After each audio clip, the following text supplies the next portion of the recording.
Alright, so if you'd like to follow along using this file, it should be accessible to you on whatever platform you purchased this course on. So just download the blend file and you should be able to follow along. Now what we need to do is first of all start with the most simple approach to unwrapping, okay? So before we can do that, we need to actually preview what our unwrap will look like. So the way we do that in Blender is we simply go into Material View here, we add a new material, and I'll just call this material UVs, it doesn't matter what the name is. And I'm just going to drag out a new window right here. And if we go to the shader editor, what we need to do is add in a new image texture. So I'm going to press Shift A, texture, and then image texture here. And I'm just going to add a new one, so we'll do new.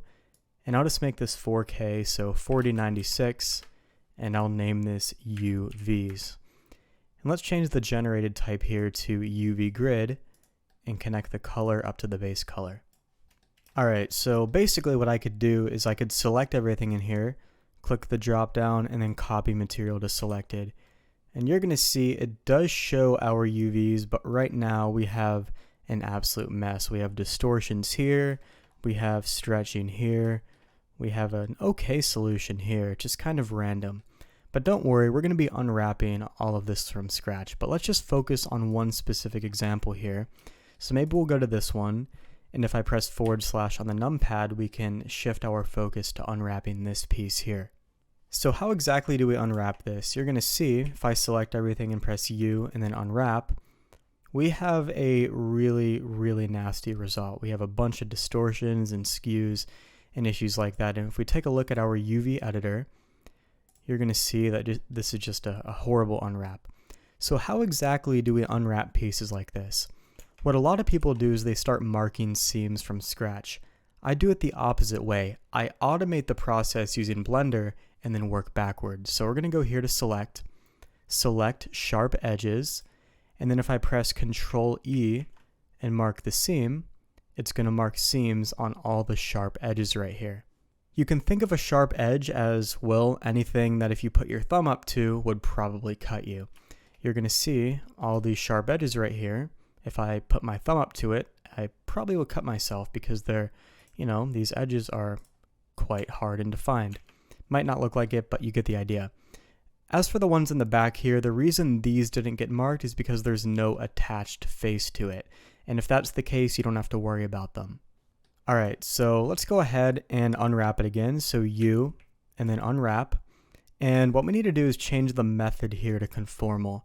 Basically, if you're unwrapping a hard surface object with defined edges like this, you want to use conformal.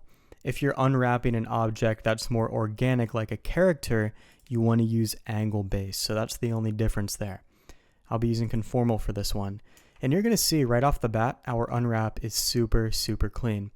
So at this point we could stop, but if we zoom in, you're going to see there's some pretty obvious seams right here. And if we're able to remove them, that's always a good idea.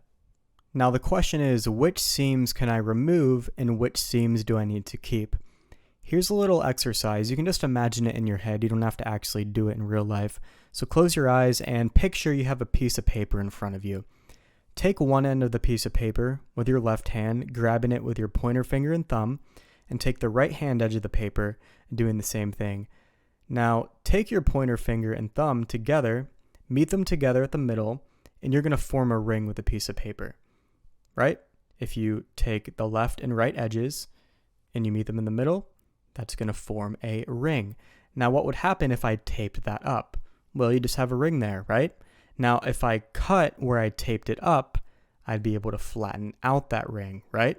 So you tape it to form a ring and you cut it to flatten out the ring. It's the same exact idea with seams. By adding seams, you are cutting it. By removing seams, you are flattening it. So you're going to see right here, we've cut this piece on this edge, and we've also cut it on this edge. But if you think about it, if I took these edges here in the back and I pulled it out this way, and I took these edges here in the back and I pulled it out this way, these areas here could easily be flattened out and it would have a nice continuation of UVs. So what we can actually do here is unmark these seams. Now before I do that, I'm just going to turn on the live unwrap feature So that way whenever I clear my seams, it'll automatically update. So if I press Control E and clear the seam here, and then select these and Control E to clear the seam, you're going to see that now we have a nice flat unwrap right here. And you're going to see there are no more discontinuities here where the seam was before.